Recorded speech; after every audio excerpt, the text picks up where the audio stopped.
అందరికీ వందనాలండి. దేవుడు మన కొరకు సిద్ధపరిచిన వాక్యమును చదువుకుందాం. యెహోవా నిన్ను ఆశీర్వదించెను. ప్రియ దేవుని బిడ్డలారా, దేవాది దేవుడు మనం ఆశీర్వదింపబడాలని ఆయన కోరుకుంటూ ఉన్నారు. అయితే యాకోబు గారి యొక్క జీవితాన్ని మనం ఆలోచించగలిగినట్లయితే, తల్లి గర్భములో ఉన్నది మొదలుకొని భూమి మీదకు వచ్చిన తరువాత వరకు కూడా ఆయన జ్యేష్ఠత్వము కోసం పోరాడినట్టుగా మనము చూస్తూ ఉన్నాం. అంటే యాషావు కంటే యాకోబు గారు ముందు పుట్టాలని పోరాటం చేస్తున్నాడు తల్లి గర్భములో ఉంటుండగానే. అయితే భూమి మీదకు వచ్చిన తర్వాత కూడా ఆ పోరాటం ఆగిపోలేదు. ఎప్పుడు దొరుకుతుందా అవకాశము అని ఎదురు చూస్తూనే ఉన్నాడు. ఆ అవకాశం రానే వచ్చింది. అన్నయ్య వచ్చి అంటున్నాడు, నేను చావటానికి సిద్ధంగా ఉన్నాను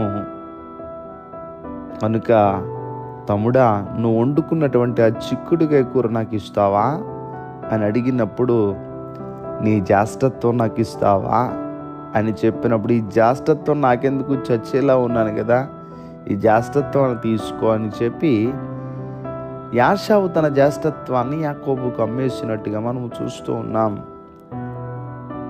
అయితే ఈ సందర్భాన్ని ఎందుకు నేను జ్ఞాపకం చేస్తున్నానంటే, దేవుని పట్ల యాకోబు గారికి చాలా ఆశ ఉన్నది. దేవుని విషయములో ఎప్పుడు కూడా యాకోబు గారు ఆలోచన చేస్తూనే ఉన్నారు. తల్లి గర్భములో మొదలుపెట్టినటువంటి ఆ పోరాటము భూమి మీదకు వచ్చిన తర్వాత కూడా ఆగకుండా చివరికి జ్యేష్ఠత్వాన్ని సంపాదించాడు. అంటే మనం కూడా భక్తి జీవితంలో అంత ఆసక్తిగా, అంత పట్టుదలగా జీవించాలి. అయితే యాకోబు గారు ఇట్టి రీతిగా జ్యేష్ఠత్వాన్ని పొందుకొని దేవునిలో ఉంటూ ఉన్నటువంటి ఆయనను దేవుడు ఆశీర్వదించారు.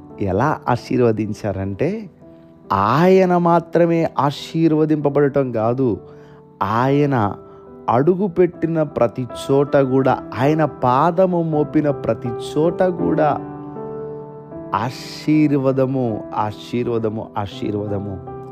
యాకోబు గారు ఇప్పుడు లాబాను ఇంటికి వెళ్ళి అక్కడ కొంతకాలము ఉండి ఉన్నారు. ఆ సమయములో లాబాను కూడా ఎంతగానో దీవించబడినట్టుగా మనము చూస్తూ ఉన్నాం.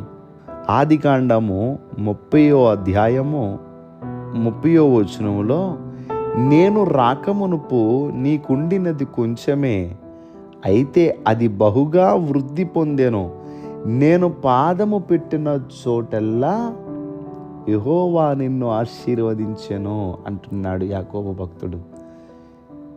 యాకోబు గారు అంటున్నాడు లాబానుతో, నేను రాకముందు నీకు కొంచెమే ఉంది, కానీ నేను వచ్చిన తర్వాత బహుగా నీవు వృద్ధి పొందావు.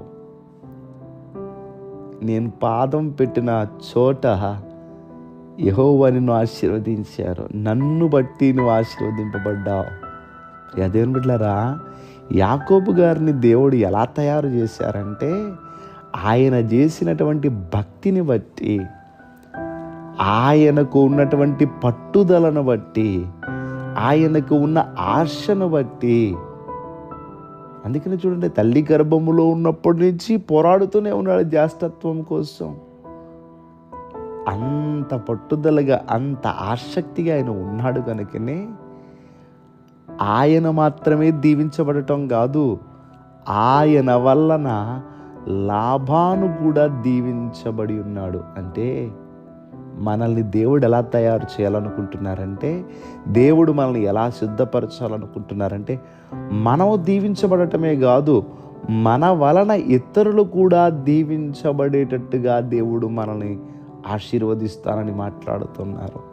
ఈ ఉదయకాల సమయంలో మీరు అనుకోవచ్చు, నాకే లేదు, నేనే అప్పుల్లో ఉన్నాను, నేనే సమస్యల్లో ఉన్నాను, నేనే బాధల్లో ఉన్నాను, నా బాధలు తీర్చబడితే చాలు కదా అనుకుంటాం మనం. కానీ దేవుడు ఏమంటున్నారు, నీవు దీవించబడటం కాదు, నీవు దీవించబడుతూ నీ వలన ఇతరులు కూడా దీవించబడే అంతగా యెహోవా నిన్ను ఆశీర్వదించునుగాక. దయచేసి ప్రార్థన చేసుకుందాం. సర్వాధికారి అయిన దేవా, మీకు వందనములు. ఈ రోజున బిడ్డలు వారి పనులు ప్రారంభిస్తూ ఉంటుండగా వారి పనులకు మీరు తోడుగా ఉండి వారి అవసరాలన్నిటినీ కూడా తీర్చి ఈరోజు వాక్యము ద్వారా మాతో మాట్లాడిన రీతిగా యాకోబు వలన లాబాను దీవించబడినట్లు మా వలన ఇతరులు కూడా దీవించబడే అంత భక్తి జీవితాన్ని మా అందరికీ దయచేయమని, ఈరోజు నిబిడలు సంతోషంగా ఉండులాగా నిబిడలు చేయి పట్టుకుని మీరు నడిపించమని యేసుక్రీస్తు వారి యొక్క నామం పేరట అడిగి వేడుకుంటూ ఉన్నాం మా పరమ తండ్రి. Amen, amen, amen.